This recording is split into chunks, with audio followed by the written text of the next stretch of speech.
Shalom. Perkenalkan nama lengkap saya Esni Wilianti Kasenome dengan NIM 24224111314. Di sini saya akan menjelaskan mengenai aliran baru, yaitu pengajaran alam sekitar, pengajaran pusat perhatian, dan sekolah kerja, dan juga pengajaran proyek.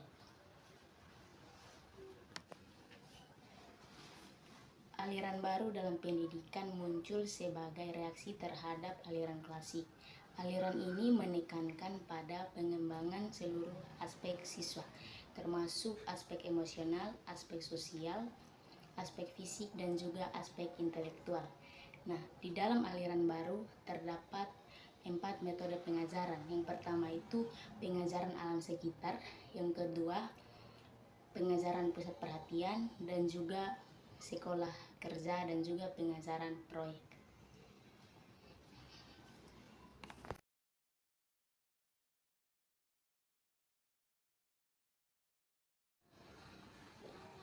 Pengajaran alam sekitar adalah model pembelajaran yang menggunakan sumber daya alam untuk menyampaikan materi pelajaran. Pengajaran alam sekitar dapat dilakukan dengan berbagai cara, seperti dengan pendekatan lingkungan alam sekitar atau biasa disebut dengan istilah PLAS. Nah, berikut adalah beberapa contoh mengenai pengajaran alam sekitar. Yang pertama itu memahami polusi udara. Nah, mengajarkan kepada siswa untuk memahami penyebab polusi udara dan cara mengatasinya. Yang kedua, bertani dan menanam atau berkebun. Nah, menanam bunga di halaman sekolah atau membersihkan sampah di sekitar lingkungan sekolah. Yang ketiga itu membuat peta lingkungan. Nah, mengajarkan siswa untuk membuat peta lingkungan sekitar sekolah atau rumah dan menandai area yang tercemar atau berpotensi tercemar udara. Yang keempat itu outing. Nah, outing atau mengunjungi tempat-tempat yang sesuai dengan tema materi pelajaran lingkungan. Pendekatan belajar yang menekankan pada pengalaman belajar anak dengan lingkungan alam sekitarnya. Nah,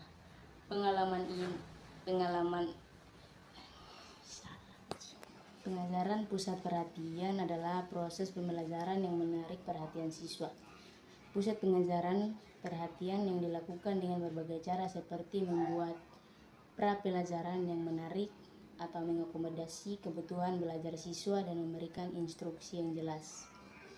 Berikut adalah beberapa cara menarik perhatian siswa saat pembelajaran. Yang pertama itu membuat pra pembelajaran yang menarik, seperti bermain games, bernyanyi, atau melakukan gerak badan sebelum melakukan pembelajaran.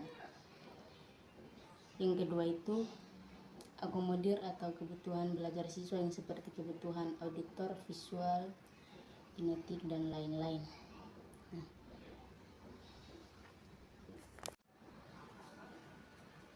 yang ketiga adalah sekolah kerja. Nah, sekolah kerja adalah sekolah yang menyediakan program kerja untuk mencapai tujuan dan sasaran sekolah. Program kerja sekolah itu berisi satu atau lebih kegiatan yang dilaksanakan oleh sekolah. Contohnya yaitu kerjasama di sekolah. Nah, bekerja bakti untuk membersihkan lingkungan sekolah, mengerjakan tugas kelompok, diskusi kelompok di kelas, membantu teman yang sakit atau terkena musibah. Nah, kerjasama di sekolah dapat dilakukan untuk membantu siswa agar siswa tersebut tidak kesusahan.